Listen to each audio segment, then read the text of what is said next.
Good evening, ladies and gentlemen, and welcome back to the latest edition of Wow, Lynch, Wow, dedicated to filmmaker David Lynch and inspired by the triumphant return of Twin Peaks. A friendly warning to everyone who isn't caught up on all 6 episodes of the new season of Twin Peaks. There will be spoilers and they will begin in just a moment. So viewers and listeners, be warned. Today I want to talk about Richard Horne.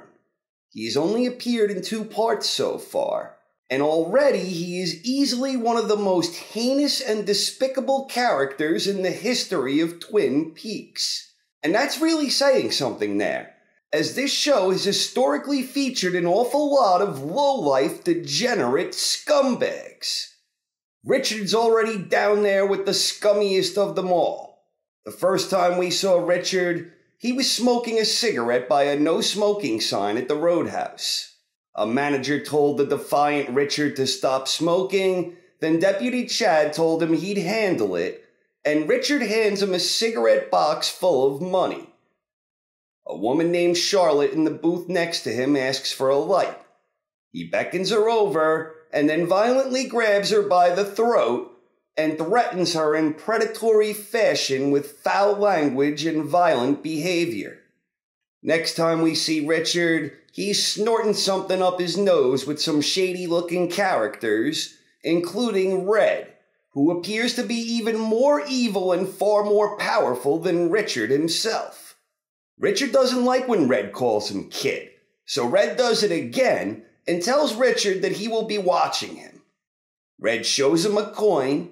He flips it, the coin stays suspended in the air, and winds up briefly in Richard's mouth before eventually falling from where it was previously suspended. Richard drives away furiously, having just been terribly undermined.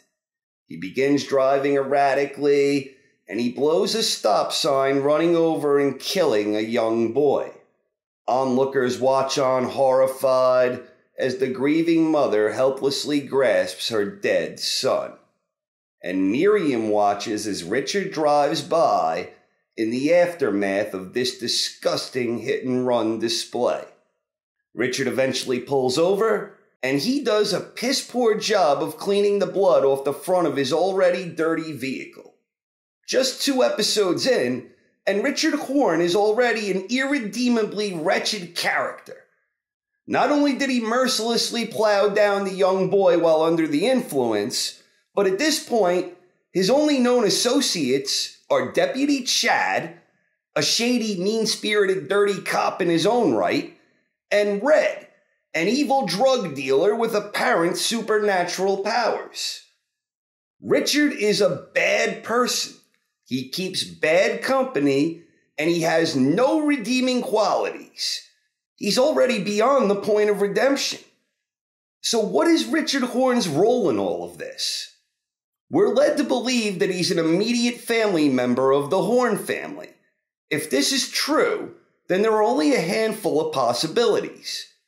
One possibility, and the one I've seen discussed most often, is Audrey Horne. That's a disheartening thought, because Audrey is such an endearing and likable character. Is Richard the result of evil Coop planting his demon seed into our beloved Audrey's garden? Is this the doings of John Justice Wheeler? Perhaps it was someone else. Personally, I'd like to believe that every child born in Twin Peaks over the last 25 years was fathered by Dick Tremaine. Who knows? Another possibility is that Ben and Sylvia had another child. I don't think that's a likely situation, but that would make Richard Audrey's younger brother, much younger brother. Then there's the possibility that Ben, or Jerry, fathered the child illegitimately. We know that Ben and Jerry were both once very fond of prostitutes.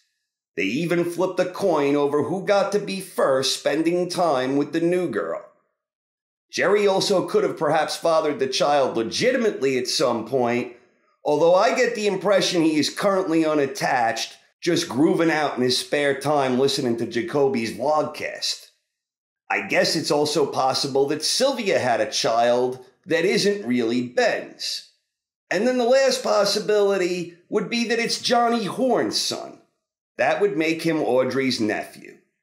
And then, of course, there's always the possibility that he isn't even an immediate member of the Horne family, which throws all this speculation right out the window.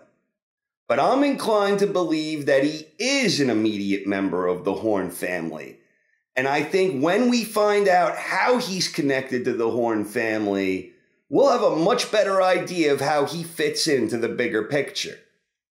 I'm not exactly sure how Richard ties in, but I imagine he plays a pivotal role of some sort. And while I'm interested in finding out how he fits in, I don't think I'm alone in hoping he ultimately suffers a miserable fate in the end. Perhaps Leo will make a cameo appearance where he gets to beat Richard over the head with one of Jacoby's kick-ass gold shovels. We'll just have to wait and see. So how do you think Richard Horne fits into the bigger story? Please share your thoughts in the comments section. Thank you very much for watching. Hope you enjoyed, and have a great night, everyone.